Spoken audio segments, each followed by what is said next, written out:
गर्मी से लोगों को राहत मिली है। मौसम विभाग ने अगले 7 अगस्त तक आकाशीय बिजली गिरने के साथ मध्यम से भारी बारिश को लेकर अलर्ट जारी किया है। कुल 26 जिलों में बारिश का अलर्ट जारी किया गया है, जिसमें पटना, भोजपुर, औरंगाबाद, बक्सर, नालंदा, शेखपुरा, बेगूसराय, रोहतास, भभुआ, खगड़िया समेत 26 जिले शामिल है। मौसम वैज्ञानिकों का कहना है कि अगस्त के महीने में अच्छी बारिश होने की संभावना है। मौसम का हाल बता रहे हैं न्यूज़ 18 संवाददाता रजनीश कुमार। एक बार फिर से बिहार में मानसून पूरी तरह से एक्टिव हो चुका है और मौसम विभाग ने अगले 7 अगस्त तक के लिए अलर्ट जारी कर दिया है। यानी मौसम विभाग ने फोरकास्ट किया है कि इस दौरान आकाशीय बिजली गिरने के साथ साथ मध्यम से लेकर भारी बारिश की संभावना बनी रहेगी। जिन जिलों के लिए अलर्ट जारी किया गया है उसमें पटना, सहरसा, खगड़िया, मुंगेर, बांका, जमुई, बेगूसराय, लखीसराय, शेखपुरा, नवादा, नालंदा, जहानाबाद, गया, अरवल, औरंगाबाद, भोजपुर, बक्सर, रोहतास, कैमूर और इसके साथ साथ अररिया, सुपौल, मधेपुरा, पूर्णिया, कटिहार और भागलपुर जिला शामिल है।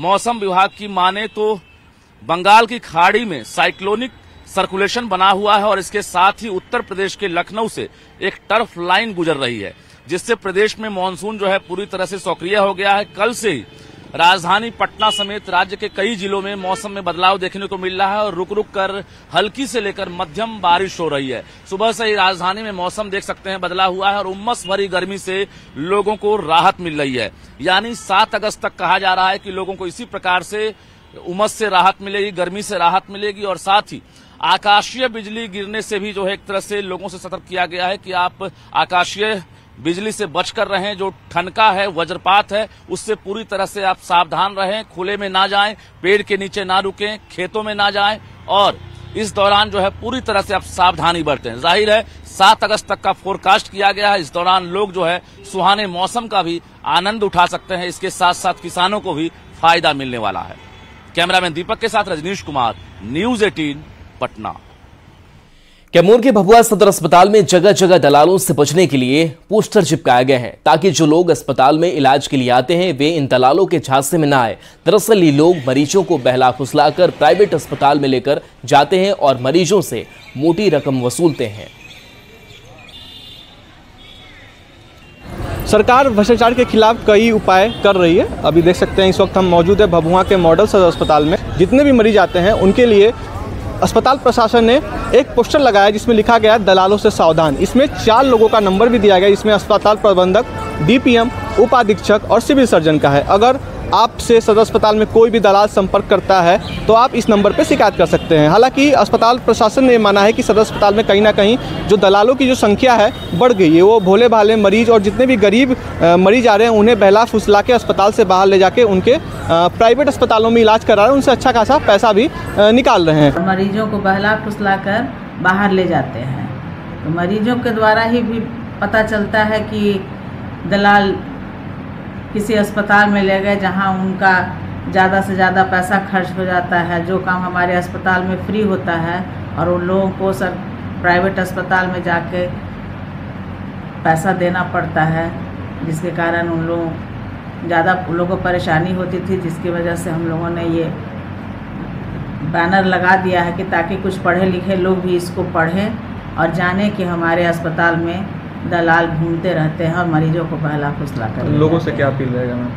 लोगों से हमारा यही अपील रहेगा कि अस्पताल में आएँ और स्वयं अपने डॉक्टरों से जिनसे मिलना है मिलें, दिखवाएं।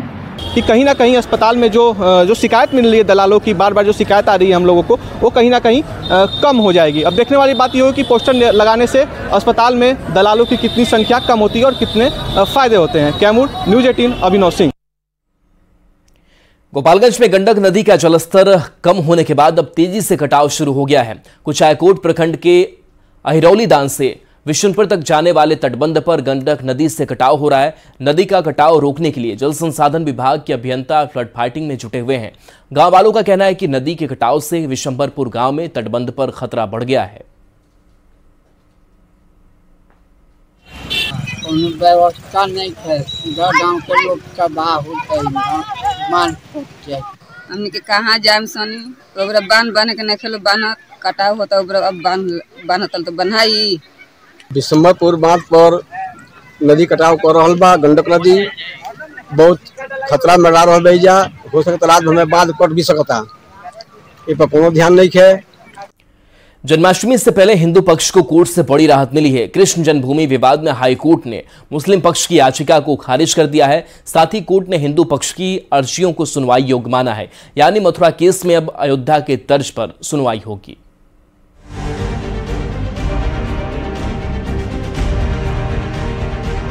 पहले ज्ञानवापी तो अब मथुरा के कृष्ण जन्मभूमि विवाद में मुस्लिम पक्ष को कोर्ट से बड़ा झटका लगा है। अदालत ने साफ कर दिया है कि हिंदू पक्ष के दावे सुनवाई योग्य हैं और इसी के साथ इलाहाबाद हाईकोर्ट ने मुस्लिम पक्ष की आपत्ति वाली याचिका को खारिज कर दिया। देखिए, काफी इम्पोर्टेंट फैसला है, बहुत महत्वपूर्ण फैसला है। 4 साल 25 सितंबर 2020 को पहला सूट फाइल हुआ था और यहाँ इलाहाबाद हाईकोर्ट में पोषणीयता को लेके 4 महीने की काफी डिटेल्ड सुनवाई हुई है और आज माननीय इलाहाबाद हाईकोर्ट ने जो 18 के 18 सूट हैं होल्ड किया है कि ये सारे suit cause of action disclose करते हैं, मेंटेनेबल हैं और किसी भी लॉ के प्रोविजन से बाधित नहीं है। तो जो 7/11 की अग्नि परीक्षा थी वो हमने पार की है और अब इस केस में ट्रायल होगा। हम सारे लोगों को ये अपॉर्चुनिटी मिलेगी हम अपनी एविडेंस लीड करें। आपको बता दें कि मुस्लिम पक्ष ने श्री कृष्ण जन्मभूमि और शाही ईदगाह मस्जिद विवाद से जुड़ी याचिकाओं को हाईकोर्ट में चुनौती दी थी। हिंदू पक्ष ने जो याचिकाएं दायर की थी उनमें शाही ईदगाह मस्जिद की जमीन को हिंदुओं का बताया गया था और वहां पूजा का अधिकार दिए जाने की मांग की गई थी। तो मुस्लिम पक्ष ने places of worship act, Waqf act का हवाला देते हुए हिंदू पक्ष की याचिकाओं को खारिज किए जाने की दलील पेश की थी। दावों की बात करें तो हिंदू पक्ष का दावा है कि विवादित जगह पर श्री कृष्ण जन्म स्थान है। मुस्लिम पक्ष का दावा है कि हिंदू पक्ष की याचिकाएं सुनवाई योग्य है ही नहीं। हिंदू पक्ष का दावा है कि मंदिर तोड़कर शाही मस्जिद बनाई गई, तो मुस्लिम पक्ष दावा कर रहा है कि हिंदू पक्ष से 1968 में ही समझौता हुआ था। हिंदू पक्ष की दलील है कि परिसर पर वर्शिप एक्ट 1991 लागू नहीं होता, तो मुस्लिम पक्ष का दावा है कि याचिकाएं वर्शिप एक्ट 1991 के खिलाफ है।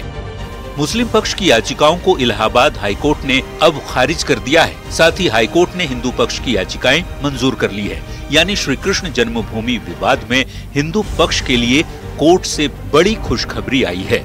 Bureau report, news 18।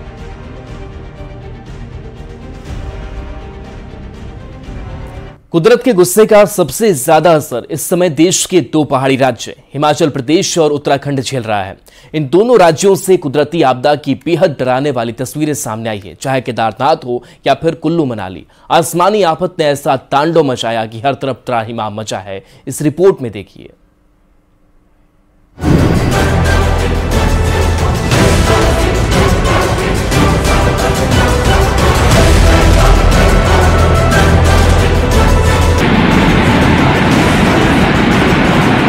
पहाड़ों से लेकर मैदान तक आसमानी आफत ने ऐसा तांडव मचाया कि हर तरफ त्राहिमाम मचा है।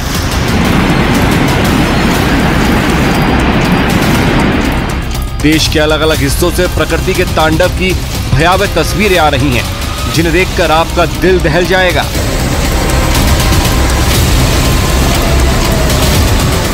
कुदरत के गुस्से का सबसे ज्यादा असर इस समय देश के 2 पहाड़ी राज्य हिमाचल प्रदेश और उत्तराखंड झेल रहे हैं। इन दोनों राज्यों से कुदरती आपदा की बेहद डराने वाली तस्वीरें सामने आई हैं। और चलिए न्यूज़ 18 बिहार झारखंड पर खबरें आपके लिए लगातार जारी हैं।